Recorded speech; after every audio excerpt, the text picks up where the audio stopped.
मोदी जी, आज हमको एक मजेदार कहानी सुनाओ जिसमें कि मजा आ जाए। अरे क्यों नहीं, मैं तुमको एक कंजूस सेठ की कहानी सुनाता हूँ।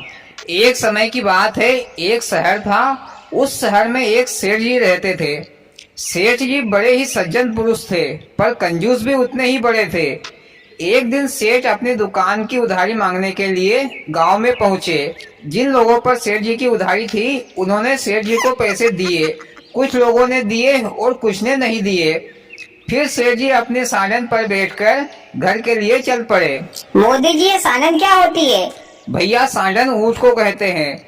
सेठ जी रास्ते में चल रहे थे कि सेठ जी को एक खजूर का पेड़ दिखाई दिया, तो सेठ जी रुक गए तो उनके मुंह में खजूर को देखकर पानी आ गया। सेठ जी ने सोचा कि क्यों नहीं मैं खजूर खा लूं। खजूर के पेड़ के ऊपर चढ़ गए। खजूर का पेड़ काफी ऊंचा था। खजूर के पेड़ के ऊपर चढ़ने के बाद सेठ जी ने जी भर के खजूर खाए और अपने जेबों में भी ठूस ठूस कर भर लिए। फिर सेठ जी ने नीचे उतरने की सोचा, तो सेठ जी ने पेड़ पर से नीचे देखा तो उसके हाथ पैर कांपने लगे। सेठ जी से नीचे नहीं उतरा जा रहा था। मोदी जी, सेठ जी तो खाने का बड़ा चटोरा था। खाने के लिए तो फटाफट चढ़ गया। अब उतरने में कलेजा क्यों कांपने लगा है? आप कहीं सेठ जी का उतारना करिए, यहाँ कोई को बाप थोड़ी नहीं आए वो। अब रो वहीं पेड़ पर बैठे बैठे। अरे भैया, रोएगा क्यों, चढ़ा है तो उतरेगा भी। फिर सेठ जी ने भगवान से प्रार्थना की कि हे भगवान, मेरे को नीचे उतार दो तो मैं 1000 बामन जिमाऊंगा। फिर सेठ जी भगवान का नाम लेकर नीचे उतरने लगे। उतरते उतरते सेठ जी आधी दूर उतर गए। तो फिर सेठ जी ने कहा कि हे भगवान, 1000 बामन तो बहुत होते हैं, तो भगवान 1000 में से एक शून्य को हटा दो तो मैं 100 बामन जरूर जिमाऊंगा। फिर सेठ जी भगवान का नाम लेकर नीचे उतरने लगा। फिर सेठ जी पेड़ के तिहाई हिस्से तक नीचे उतर आया। फिर सेठ जी ने कहा कि हे भगवान, 100 बामन तो बहुत होते हैं, इसलिए भगवान एक शून्य और हटा दो तो मैं 10 बामन जरूर जिमाऊंगा। ऐसा कह के भगवान का नाम लेकर सेठ जी जमीन पर उतर गए और चैन की सांस ली। और फिर से कहा भगवान से कि हे भगवान, 10 बामन भी बहुत होते हैं, तो भगवान उसमें से एक शून्य और हटा दो तो मैं एक बामन तो जरूर जिमाऊंगा। मोदी जी, ये शेर तो बहुत ही मक्खी चूस निकला। कहा 1000 बामन पे से एक बामन पर आ गया। जब डर लग रहा था तो 1000 बामन जिमाने के लिए तैयार था, और नीचे उतर गया तो एक बामन पर आ गया। सेठ जी तो भगवान को बेवकूफ समझता है, पर भैया भगवान तो भगवान है।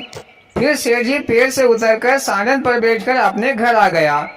दूसरे दिन सेठ जी अपनी दुकान पर बैठे, तो उनकी दुकान पर कोई भी ब्राह्मण आता तो सेठ जी उनसे उनके खाने के बारे में पूछता कि बामन देवता, आप कितना खाते हो। कोई बोलता कि मैं 1 किलो खाता हूँ, कोई कहता कि आधा किलो, कोई कहता कि 1 पाव।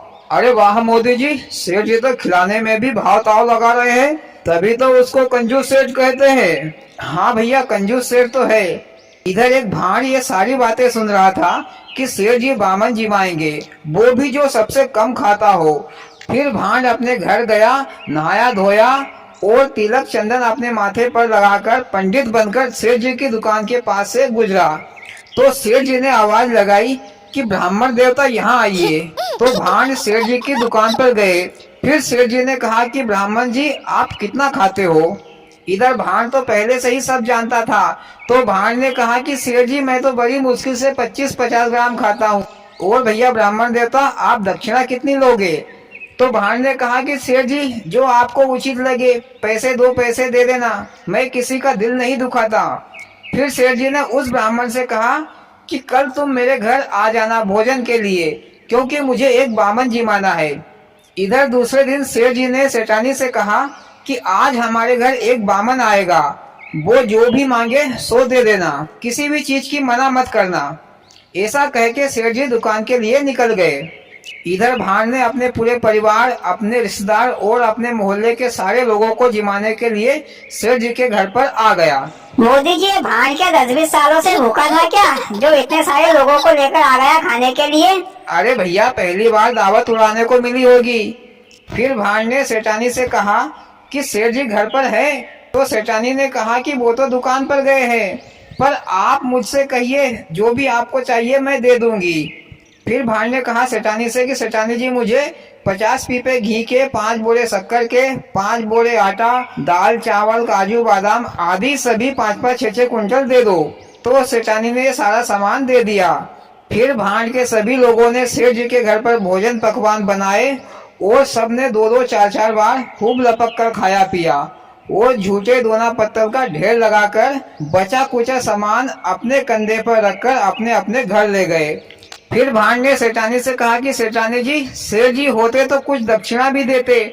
तो सेठानी ने कहा कि हाँ हाँ मैं दे दूंगी ना, कितनी दक्षिणा? तो भांड ने कहा कि 1 लाख रुपए दक्षिणा बनती है, पर तुम्हारी इच्छा हो उतनी दे दो। तो सेठानी ने 1 लाख रुपए भांड को दक्षिणा भी दे दी। मोदी जी, भांड तो बड़ा ही छट्टा आदमी निकला, सेठ जी का दिवाला निकाल कर आ गया। अरे भैया आगे तो सुनो। शाम को सेठ जी जब घर पर आए तो सेठ जी ने देखा कि झूठे दोना पत्तल का ढेर लगा है और घर के आंगन में सब कीचड़ घान मचा है। तो सेठ जी ये सब कुछ देखकर सदमे में आ गए।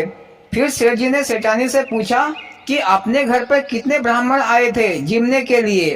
तो सेठानी ने कहा वो तो लगभग 4-5 हजार थे और 1 लाख रुपए दक्षिणा भी ले गए।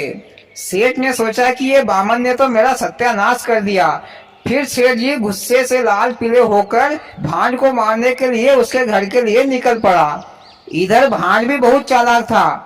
उसने अपनी पत्नी से कहा कि जब सेठ जी मुझे मारने के लिए घर पर आए तो तुम मेरे ऊपर सफेद कपड़ा डालकर रोने लगना। इधर सेठ जी भांड के घर पर आ गए और देखा कि भांड के घर में रोने की आवाज आ रही है। तो सेठ जी ने पूछा कि क्या हुआ?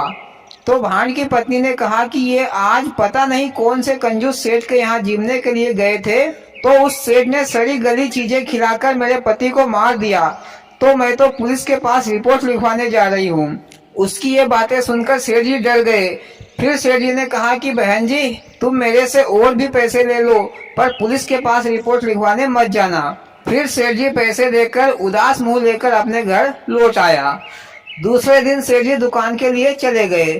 फिर भांड सेठ जी के घर आया और सेठानी से बोला, सेठानी जी। तो सेठानी ने कहा कि तुम तो मर गए थे, फिर कहाँ से आ गए? फिर भांड ने कहा कि सेठानी जी, मैं तो मर गया हूँ, पर मैं तो सीधे स्वर्गलोक से आया हूँ। वहाँ पर तुम्हारे पिताजी, माताजी, तुम्हारे सास ससुर बहुत भूखे प्यासे मर रहे हैं। उनके पास खाने पीने को कुछ नहीं है और ना ही कपड़े लत्ते पहनने को है और ना ही कुछ पैसे में से है। तो मेरे से उनका दुख देखा नहीं गया, तो मैं तुमसे मांगने चला आया। अगर मेरे पास होते तो मैं ही दे देता, पर मेरे पास नहीं है, इसलिए मैं तुम्हारे पास आया हूँ। पर तुम्हारी मर्जी सेठानी जी। इधर सेठानी का दिल पसीज गया और सेठानी ने भांड को कपड़े, पैसे, खाने पीने का सामान दे दिया और कहा कि भैया कुछ और चाहिए तो और ले जाना। भांड ये सारा सामान लेकर अपने घर आ गया। सेठ जी शाम को घर आए तो सेठानी ने सारी बात बताई। सेठ जी ने कहा कि पगली, मरे हुए भी कोई वापस आया है जो भांड आ जाएगा? फिर सेठ जी गुस्से में लाल होकर भांड को मारने के लिए चल पड़ा अपनी सांडन को लेकर। सेठ जी भांड के घर पहुंचा तो भांड ने सेठ जी को दूर से ही देखा और भाग खड़ा हुआ। सेठ जी भी उसके पीछे अपनी सांडन को लेकर भाग रहा था। कुछ दूर भागकर भांड एक बड़े से झाड़ पर चढ़ गया। सेठ जी भी सांडन को झाड़ के नीचे खड़ा कर झाड़ पर चढ़ गए। भांड बहुत ही फुर्तीला था, तो वह झाड़ के इस डाल से उस डाल पर इधर उधर छलांग मारता हुआ सांडन के ऊपर आकर बैठ गया। पर सेठ जी ठहरे मोटे आदमी, तो वह धीरे धीरे झाड़ से उतर रहे थे। इधर भांड ने फिर कहा सेठ जी से, अब तो मेरा पीछे छोड़ दो, नहीं तो मैं तुमको भिखारी बनाकर छोड़ूंगा। और सांडन को लेकर भाग गया। इधर सेठ जी ने कहा कि भैया इसे भी मेरे माँ बाप को दे देना स्वर्ग में जाकर। फिर सेठ जी पैदल चलकर अपने घर पर आ गया और भांड को मारने का ख्याल अपने दिमाग से उतार दिया। और भैया कहानी खत्म। मोदी जी बहुत ही रहस्यमयी कहानी सुनाई। वाकई में कहानी में दम था, मजा आ गया। और भाइयों, आपको कैसी लगी मोदी जी की कहानी? अच्छी लगी हो तो प्लीज वीडियो को लाइक और चैनल को भोलेनाथ सबके साथ।